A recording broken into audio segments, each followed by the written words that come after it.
ഇത് പോയിട്ട് ഒരു താഴെ ഒരു കുളമുണ്ട്, അതിലേക്ക് പോയിട്ട് ചെയ്യുന്നത്. ഒരു പുഴ തന്നെ പോകുന്നുണ്ട് ഇതിൻ്റെ അടിയിലെന്നാണ് പറയുന്നത്. എല്ലാ പ്രതീക്ഷയും പോയി. എന്ത് ധൈര്യത്തിൽ നേരിൽ താമസിക്കുന്നത്? രാത്രിയും പകലും കഷ്ടപ്പെട്ടിട്ടാണ് ഈ മോനെ ഈ വീട് ഉണ്ടാക്കിയത്. അത് വെള്ളത്തിൽ പോയി.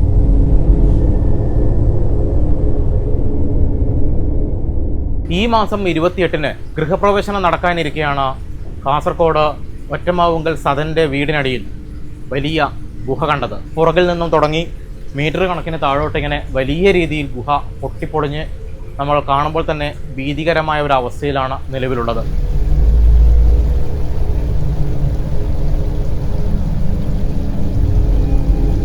അപ്പോൾ ഇതിന് കുറച്ച് പണി ബാക്കിയുണ്ടല്ലോ. അങ്ങനെ കക്കൂസിട്ട് കുഴി കുഴിക്കാന്ന് പറഞ്ഞിട്ട് വണ്ടി വന്നിട്ട് കുഴി കുഴിച്ചുകൊണ്ടിരിക്കുമ്പോഴാണ് ഇത് കണ്ടത്. കണ്ടിട്ടാകുമ്പോൾ പിന്നെ എന്ത് ചെയ്യുമെന്ന് പറഞ്ഞിട്ട് അപ്പോൾ പിള്ളേർ കളിക്കുന്നതിൽ പറഞ്ഞിട്ട് അവിടെ മൂടിയിട്ടാകുമ്പോൾ അങ്ങനെ ഒരാൾ വന്നിട്ടാകുമ്പോൾ പറഞ്ഞു അത് തേച്ചും കാണണം, അതിനെ തുറന്നെടുക്കണം എന്ന്. വീണ്ടും വണ്ടി വന്നിട്ട് അതിനെ തുറന്ന് കൊടുത്തിട്ട് ഓരോ ജിയോളജിയും മറ്റേ ബിയോളെല്ലാം വന്നിട്ട് പറഞ്ഞു ഇറങ്ങി നോക്കണം പറഞ്ഞിട്ട് നോക്കിയിട്ടാകുമ്പോൾ അത് വലിയ കർത്തായെന്ന് കാണുന്നത്.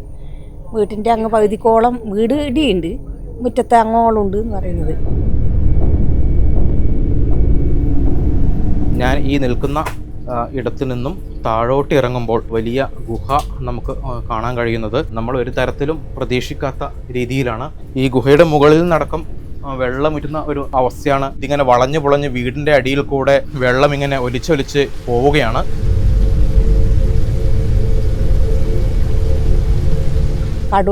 ബാങ്ക് ലോൺ കൊടുത്തു, കുറച്ച് സ്വർണ്ണം ഉണ്ടായതും വിറ്റു. പിന്നെ കൂലിപ്പണി എടുത്തിട്ട് കഴിയുന്നത്. രാത്രിയും പകലും കഷ്ടപ്പെട്ടിട്ടാണ് ഈ മോനെ ഈ വീട് ഉണ്ടാക്കിയത്. അത് വെള്ളത്തിൽ പോയി. പിന്നെ ഇനിയിപ്പോൾ എന്ത് ചെയ്യണമെന്ന് നമുക്കറിയില്ല.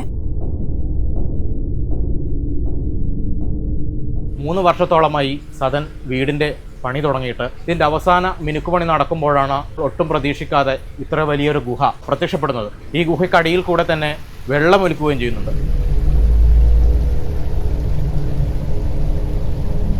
നീർച്ചാല് പോലെയാണ് ഈ വെള്ളം ഒഴുകിക്കൊണ്ടിരിക്കുന്നത്. വീടിനടിയിൽ കൂടെ മീറ്റർ കണക്കിന് താഴോട്ടേക്ക് ഒഴുകിപ്പോകുന്ന ഒരു അവസ്ഥയാണ് നിലവിലുള്ളത്.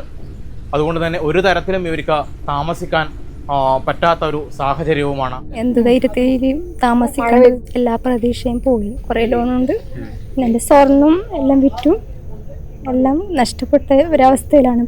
ഇനി ജിയോളജി വരാനുണ്ട്. അവർ വന്നിട്ട് എന്ത് തീരുമാനം അറിയും. ഞങ്ങൾക്ക് ഇനി താമസിക്കാൻ കഴിയുന്ന മാതിരി ഇല്ല. വീടിന് 30 ലക്ഷം രൂപ ചിലവാക്കി. അതിൽ ഇത് മരങ്ങളെല്ലാം നമുക്ക് സ്വന്തമായിട്ട് ഉണ്ടായതാണ്.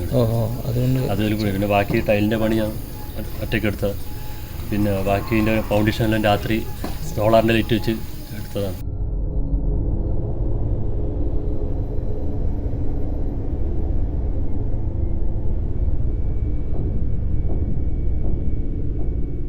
എൻ്റെ ഈ മുൻഭാഗത്തൊക്കെ മുഴുവനായിട്ടും മണ്ണ് വന്ന് നിറഞ്ഞ ഒരു സാഹചര്യമാണുള്ളത്. സെപ്റ്റിക് ടാങ്കിൻ്റെ കുഴിയെടുക്കുമ്പോഴാണ് ഒരു നീർച്ചാലിൻ്റെ ഒരു ശബ്ദം ചെറിയ രീതിയിൽ കേട്ടത്. പിന്നീട് ഇവരത് മൂടിയെങ്കിലും അത് പെട്ടെന്ന് താഴേക്ക് മണ്ണ് വന്ന് താഴേക്ക് പോവുകയും ഇതിന് ശേഷമാണ് താഴോട്ടേക്ക് ഒലിച്ച് വീടിനടിയിൽ കൂടെ വലിയ ഒരു ഗുഹ. ഒരു തരത്തിൽ നമ്മൾ പ്രതീക്ഷിക്കാത്തതാണ് ഒരു വീടിനടിയിൽ ഇത്ര വലിയൊരു ഗുഹ ഉണ്ടാകുമോ എന്നൊക്കെ ഉള്ളത്.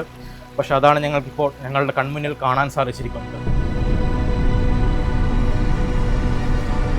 വർഷങ്ങളായുള്ള സ്വപ്നം, ഏറെ പ്രതീക്ഷയോടെ കാത്തിരുന്ന ഗൃഹപ്രവേശനം, അതിനിടെയാണ് ഇത്തരമൊരു ദാരുണമായൊരു സംഭവം ഉണ്ടായിരിക്കുന്നത്. ഇതിൽ സർക്കാരും ബന്ധപ്പെട്ടവരും ശക്തമായ ഇടപെടൽ നടത്തുമെന്ന് തന്നെയാണ് ഇത് ഞങ്ങൾക്കും വിശ്വാസം.